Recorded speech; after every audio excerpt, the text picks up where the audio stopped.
নমস্কার বন্ধুরা, আশা করি সবাই খুব ভালো আছেন। আজ আমি নিরামিষ একটা রেসিপি আপনাদের সাথে শেয়ার করছি। আজকে বানাবো ছোলার ডালের বড়া দিয়ে পেঁপের একটা দুর্দান্ত রেসিপি।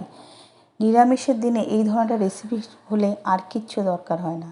তবে রেসিপিটা বানাবো কিভাবে আসুন দেখে নিই। একটা বড় পেঁপে নিয়েছি। পেঁপেটা আমি বটি দিয়ে কেটে নিচ্ছি, কারণ ছুরি দিয়ে পেঁপে খুব একটা ভালো কাটা যায় না। আর ছোলার ডালটা আমি আগেই ভিজিয়ে রেখেছি। দেখুন, মিক্সির মধ্যে আদার টুকরো, 4টে কাঁচা লঙ্কা দিয়ে খুব ভালো করে আমি বেটে নিয়েছি। এবারে আমি সেই ডাল বাটাটা একটা বাটির মধ্যে তুলে নিচ্ছি। নিয়ে পরিমাণ মতন কালো জিরে, নুন, হলুদ আর সামান্য একটু মিষ্টি দিয়ে চামচি দিয়ে খুব ভালো করে মেখে নেব। আপনারা চাইলে হাত দিয়েও মাখতে পারেন। এবারে এই তরকারির যে মশলা সেটা আমি রেডি করছি। 2 চামচ জিরের গুঁড়ো, 1 চামচ লঙ্কার গুঁড়ো, 1 চামচ আদা বাটা আর 2 চামচ টমেটো সস। আমি এখানে গোটা টমেটো দিচ্ছি না, আমি এখানে সসটাই দেবো। এই রেসিপিতে টমেটো সসটাই সবথেকে ভালো লাগে।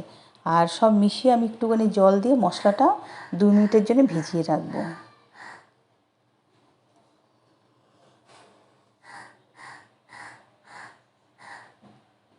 এবারে সবগুলো আমি নিয়ে নিচ্ছি। দেখুন, ছোলার ডাল বাটা, মশলা, পেঁপে এরকম বড় বড় করেই কাটবেন। হয়ে গেছে। গ্যাস ধরিয়ে কড়াইতে আমি জল দিয়েছি পরিমাণ মতো, নুন দিয়ে জলটা যখন ফুটে গেল, পেঁপেগুলো আমি 2 মিনিট ভাপ দিয়ে তুলে নিচ্ছি আর জলটা ঢেলে রাখছি। ওই কড়াইয়ের মধ্যে সর্ষের তেল গরম করে আমি বড়াগুলো সব একে একে লাল করে ভেজে তুলে নেব।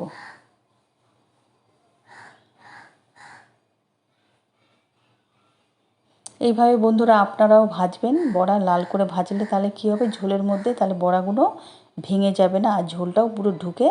আর ওই তেলের মধ্যে কালো জিরে, শুকনো লঙ্কা, তেজপাতা ফোড়ন দিয়ে আমি পেঁপে যেটা ভাপ দিয়ে রেখেছিলাম সেটা দিয়ে নুন, হলুদ পরিমাণ মতন দিয়ে খুব ভালো করে আমি 5 মিনিট লাল করে ভাজবো পেঁপেটা।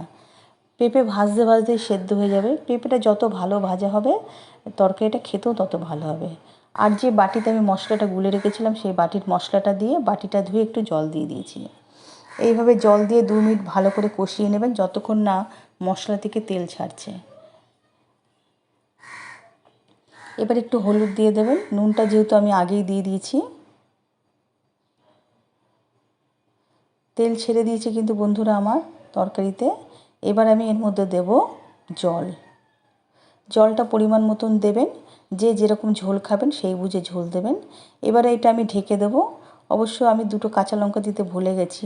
ঢাকনা তুলে 2টো কাঁচা লঙ্কা দিয়ে দেবো, কারণ কাঁচা লঙ্কার একটা আলাদা সেন্ট আছে। দিয়ে এবার 5 মিনিট খুব ভালো করে এটা আমি ফুটিয়ে নেব। দেখুন, 5 মিনিট হয়ে গেছে। আমি তরকারির ঢাকনাটা তুলে আপনাদের দেখাচ্ছি। পেঁপেটা খুব সুন্দরভাবে ফুটছে আর পেঁপেগুলো একটাও কিন্তু ভাঙেনি। প্রত্যেকটা পেঁপে খুব সুন্দর সেদ্ধ হয়ে গেছে।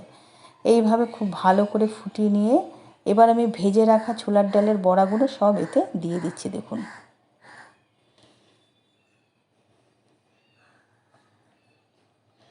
ছোলার ডালের বড়াটা দিয়ে আমি আরও 2-3 মিনিট খুব ভালো করে মিশিয়ে নেব ঝোলের সাথে। ঝোলগুলো সব বড়ার মধ্যে ঢুকে যাবে আর একটু ঝোলও কমে যাবে। এই তরকারিতে খুব বেশি ঝোল ভালো লাগে না, গা মাখা মাখাটাই বেশি ভালো লাগে। এইভাবে তরকারি করলে ভাত, রুটি সবার সাথেই ভালো লাগবে।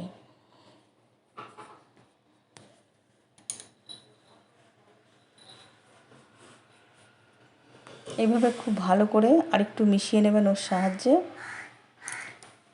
খুন্তি দিয়ে খুব ভালো করে মিশিয়ে দেবেন। দেখুন, সব ঝোলগুলো বড়ার মধ্যে টেনে নিয়েছে টেনে নিয়েছে এবারে এইভাবে খুব ভালো করে 2 মিনিট ভালো করে ফুটিয়ে নেবেন।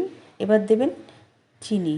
চিনিটা আপনাদের পরিমাণ মতন দেবেন, যে যেরকম মিষ্টি খাবেন।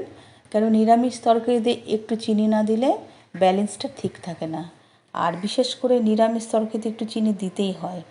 দেওয়ার পরে চিনি দিয়ে আরও 2 মিনিট খুব ভালো করে ওর সাথে মিশিয়ে নিচ্ছি আমি। দেখুন, ঠিক এইভাবেই ঝোলটা তৈরি করবেন আর খেতেও খুব সুন্দর হবে বন্ধুরা। একবার হলেও বাড়িতে ট্রাই করে দেখবেন, দারুণ লাগবে খেতে। আর পেঁপেটা অনেকেই পছন্দ করে না, তবে এইভাবে রান্না করলে সবাই পছন্দ করেই খাবে পেঁপে।